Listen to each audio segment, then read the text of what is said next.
Welcome to wisdom classes. विकल्प मिलेंगे बहुत, मार्ग भटकाने के लिए संकल्प एक ही काफ़ी है मंजिल तक पाने के लिए। आज जो इंडियन कॉन्स्टिट्यूशन का जो है पार्ट 2 सिटीजनशिप से रिलेटेड है, उसके बारे में आज सीखेंगे। और आर्टिकल 5 से 11 तक इसमें क्या क्या लिखा है ये भी जानेंगे। अब सिटीजनशिप यानी कि नागरिकता, भाग 2 आर्टिकल 5 से 11।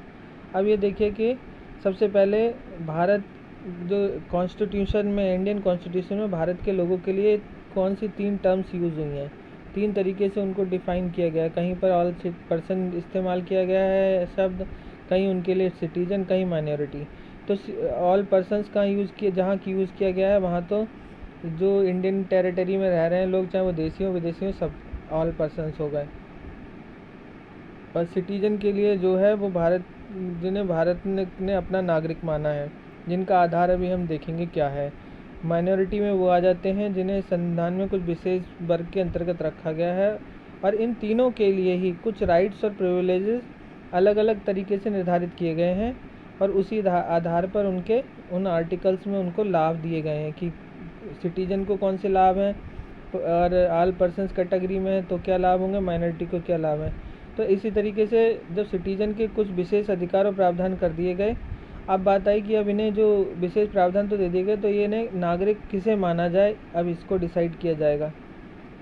अब भारत के नागरिक मानने के लिए उन्होंने ये संविधान के भाग 2 में आर्टिकल 5 से 11 तक कुछ प्रावधान कर दिए। अब ये प्रावधान ही के बारे में आज हम सीखेंगे। सबसे बड़ी बात यह है कि किन आधारों पर शुरुआत की गई, कि किन आधारों पर हम नागरिकता का निर्धारण करेंगे। तो सबसे पहले उन्होंने 2 आधार बनाए समय के अनुसार। एक तो 26 जनवरी 1950 तक जब संविधान लागू हुआ तब कौन भारत का नागरिक होगा, और 26 जनवरी 1950 जब संविधान लागू हो गया उसके बाद कौन नागरिक होगा।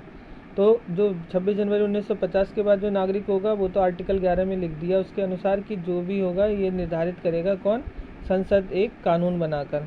लेकिन उससे पहले जो 26 जनवरी 1950 के लिए होगा उसके बारे में इन्होंने इसमें संविधान में लिख दिया अलग अलग आर्टिकल्स में। अब वो आर्टिकल्स के बारे में समझते हैं। तो अब ये सब जो निर्धारित किया था उससे पहले संविधान सभा के सामने ये आया था कि जनसंख्या जो थी, पॉपुलेशन थी, उसमें थे कौन कौन लोग जिन्हें नागरिकता दी जानी चाहिए, जिनके बारे में सोचा गया। तो सबसे पहले था, ये भी मालूम होगा आपको कि उसी के बीच में भारत का विभाजन हुआ था और पाकिस्तान बना था। तो कुछ लोग तो ऐसे थे जो विभाजन के बाद भी जो भारतीय क्षेत्र में पहले से रहते आ रहे थे और भारत में उन्होंने रहना पसंद किया, वो यहीं रहते रहे। फिर दूसरी कैटेगरी के कौन से लोग थे जो मतलब विभाजन के समय पाकिस्तान के क्षेत्र में रह रहे थे, लेकिन उन्होंने भारत में आना पसंद किया और वहाँ से माइग्रेट करके कहाँ आ गए, इंडिया में आ गए। तो ये लोग हुए पाकिस्तान से माइग्रेट करके आए। तीसरे लोग कौन थे, जो इंडिया में रह रहे थे और उन्होंने पाकिस्तान को पसंद किया तो वो यहाँ से माइग्रेट करके पाकिस्तान चले गए। अब इसी कैटेगरी में कुछ लोग जो थे, चौथी कैटेगरी बनी, वो पाकिस्तान तो गए माइग्रेट करके, लेकिन वहाँ उन्हें पसंद नहीं आया, फिर वापस इंडिया आ गए। तो इस तरीके के लोग थे वो इंडिया में। तो अब क्या था, और कुछ लोग ऐसे थे जो मतलब विदेश में रह रहे थे, भारत के लोग विदेश में रह रहे थे। तो ये 5 कैटेगरी बनी थी जिनके आधार पर उन्होंने ये निर्धारित किया कि किसको हमें नागरिकता देनी चाहिए इनमें से, और किसको किस आधार पर देनी चाहिए। अब सबसे पहले डोमिसाइल वाली बात आई कि जो ऑलरेडी भारत के राज्य क्षेत्र में जिनका अधिवास था, तो उनके लिए उन्होंने कहा अधिवास हो, उसके साथ साथ एक शर्त और होनी चाहिए, वो इन 3 चीज़ों में होनी चाहिए, पूरी करता हो। या तो उसका जन्म खुद का इंडिया में हुआ हो, या इसके माता पिता का जन्म इंडिया में हुआ हो, या वो पिछले 5 वर्षों से, जब संविधान लागू हो उसके 5 वर्ष से भारत में रह रहा हो, भारत में निवास कर रहा हो। तो ये 3 कैटेगरी में से कम एक कैटेगरी फुलफ़िल करनी चाहिए। तो ये तो हो गया आर्टिकल 5 के हिसाब से, अधिवास के हिसाब से। डोमिसाइल केवल ये नहीं कि डोमिसाइल हो, उसके साथ साथ 3 में से एक कैटेगरी भी फुलफ़िल करनी चाहिए। तो ये हो गया। अब आर्टिकल 6 की बात आती है। आर्टिकल 6 में मैंने कहा दूसरी कैटेगरी के लोग थे जो पाकिस्तान से भारत आ गए थे प्रव्रजन करके, यानी कि माइग्रेट करके आ गए थे। तो इन्होंने इसके भी 2 आधार तय किए। एक तो एक डेट है 19 जुलाई 1948, इसके आधार पर इन्होंने इनका डिसीजन लिया। क्योंकि कुछ लोग थे जो 1948 क्या टाइम है, ये टाइम है परमिट सिस्टम लागू हुआ था। परमिट सिस्टम का मतलब ये है कि इसके बाद में कोई भी उस परमिट के द्वारा पाकिस्तान जा सकता था और पाकिस्तान वाला यहाँ आ सकता था। तो ये तो चीज़ होगी। तो ऐसे कोई हर किसी को थोड़ी ना नागरिकता दे दी जाएगी। तो इसी आधार पे उन्होंने निर्धारित की कि इस समय के हिसाब से, मतलब 19/7/1948 की डेट के हिसाब से क्या निर्धारित किया जाए। तो अब कुछ लोग थे वो इस टाइम पीरियड से पहले आ गए थे और कुछ इसके बाद आए थे। तो जो पहले आ गए थे और कुछ बाद आए थे, उन दोनों का निर्धारण किया गया। अब जो पहले आ गए थे उनके साथ में क्या चीज़ की गई थी कि ये तो कॉमन चीज़ है दोनों में कि ही और या वह या उसके माता पिता या उसके ग्रैंड पेरेंट्स में से कोई भारत में जन्मा हो, ये दोनों कंडीशन में सेम है, चाहे वो इससे पहले आया हो इस डेट से, चाहे बाद में आया हो। अब जो पहले आया उसके संग में एक कंडीशन हो गई कि वो जब से आया था, यानी कि 19/7/1948 से पहले तो आ गया था, लेकिन तब से लेके 26 जनवरी 1950 तक लगातार भारत के में निवास कर रहा था, मतलब ऐसे यहाँ पर निवास कर रहा था। तो उन्हें तो नागरिकता वैसे ही दे दी गई, उनको बस यही बताने, ये इसीलिए कि वो यहाँ निवास कर रहे हैं तब से।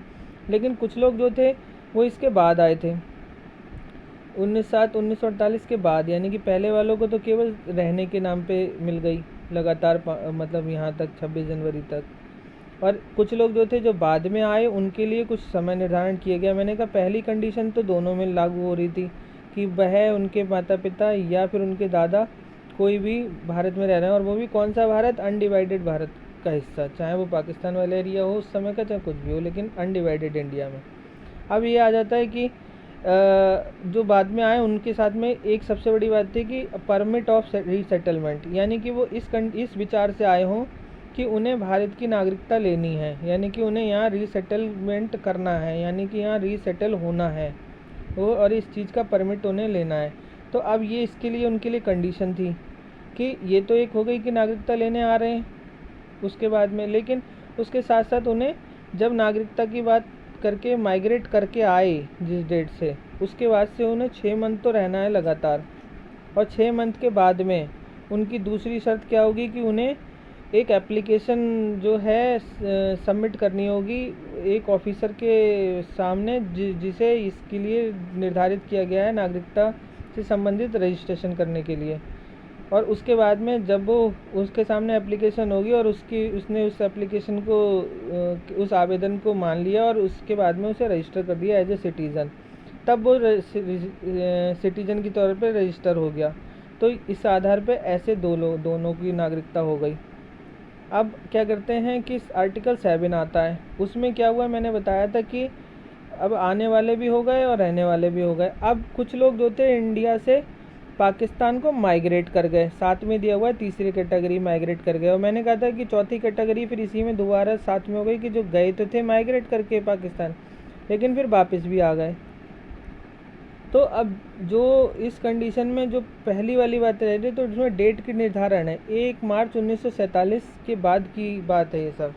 1 मार्च 1947 के बाद जो लोग भी पाकिस्तान को मूव कर गए, माइग्रेट कर गए और वहीं रहने लगे, तो जब वो वहीं रहने लगे तो उनकी तो नागरिकता समाप्त, चाहे वो आर्टिकल 5 और 6 इन्हें परमिशन भी दे दे तब भी इनकी नागरिकता नहीं मानी जाएगी।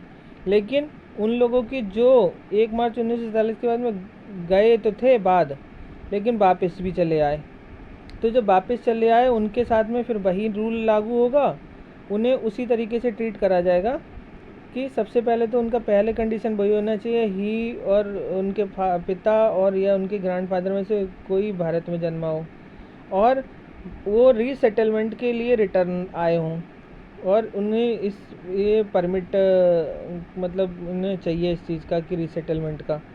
अब यानी कि माइग्रेट करने के बाद में 6 महीने रहना, फिर एप्लीकेशन देना रजिस्ट्रेशन की, फिर रजिस्टर होना। तो ये जो सारा सिस्टम था ये 19 जुलाई 1948 के बाद प्रोविज़न वाला नियम था जो आर्टिकल 6 में, उसी की तरह इनको भी लिया जाएगा। जो 1 मार्च 1947 के बाद में जाके लौट आए, पाकिस्तान माइग्रेट करके लौट आए, उनके लिए भी वही रूल लागू होगा जो आर्टिकल 6 में लागू हो रहा था। अब आते हैं आर्टिकल 8 में। 8 में क्या लिखा है, ये भारत के बाहर रहने वाले भारतीय हैं, जो मैंने बताया था कि जो 5वीं कैटेगरी थी भारत के बाहर रहने वाले हैं, तो उनमें भी या तो वह या उनके पिता या उनके ग्रैंड पेरेंट भारत में पैदा हुए हों। कौन सा वाला भारत, जो अनडिवाइडेड इंडिया। अब उन्हें क्या करना पड़ेगा कि इसके अलावा जो जहाँ जिस देश में वो रह रहे हैं वहाँ के में जो भारत का राजनयिक है वहाँ जो भारत का डिप्लोमेट है वहाँ जाके अपने आप को रजिस्टर करना पड़ेगा एज ए सिटीज़न, या फिर जो भी काउंसलर रिप्रेजेंटेटिव होगा वहाँ पर इंडिया का, उसके सामने अपने आप को रजिस्टर करवाना पड़ेगा एज ए सिटीज़न, तब उसको भारत की नागरिकता मिलेगी। उसका आधार केवल सीधा सीधा ये है। अब ये तो हो गए हमें नागरिकता देने के तरीके। अब हमारा आ जाता है कि नागरिकता का जो 9 नंबर पे दिया हुआ, आर्टिकल 9 पे दिया हुआ है, तो उसमें किसे नागरिकता नहीं, तो ऐसे व्यक्ति को नागरिकता चाहे इनमें से 5, 6 और 8 आर्टिकल के तहत कोई डिमांड ऐसा व्यक्ति करेगा नागरिकता की कि जिसने स्वेच्छा से किसी दूसरे देश की नागरिकता ग्रहण कर ली है। अब दूसरे देश की नागरिकता ग्रहण कर ली, उसके लिए पहले से ही भारत की नागरिकता ख़त्म। अब वो 5, 6, 8 के तहत नागरिकता की डिमांड भी करेगा तो भी नहीं दी जाएगी उसे। ठीक है, तो ये हो गया उस समय। अब आर्टिकल 10 क्या कहता है? आर्टिकल 10 कहता है कि किस किस की नागरिकता बनी रहेगी। अब बात यह आई 5, 6, 7, 8 के तहत जो भी भारतीय नागरिकता ग्रहण करता है नागरिकता बनी रहेगी उसकी, लेकिन अब आगे के लिए उन्होंने कह दिया कि अगर नागरिकता के संबंध में पार्लियामेंट द्वारा कोई लॉ बनाया जाता है तो आगे के लिए नागरिकता उस पर निर्भर करेगी। अब ये तो इन्होंने कह दिया, और यही चीज़ इन्होंने 11 में डिसाइड कर दी।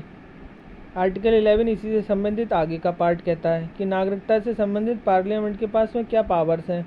अब इन्होंने कहा पावर्स उन्होंने पार्लियामेंट को क्या क्या दे दी नागरिकता से संबंधित, वो ये दे दी कि संविधान लागू होने के बाद पार्लियामेंट को पावर है कि नागरिकता से संबंधित कानून वो बना सकता है, और किस तरीके का, इसी में इस कानून में वह नागरिकता के अर्जन और समाप्ति दोनों के संबंधित कानून बना सकता है। यानी कि जितने भी हमने ये नागरिकता ग्रहण करने के नियम बनाए, इन सब में भी फेरबदल कौन कर सकता है?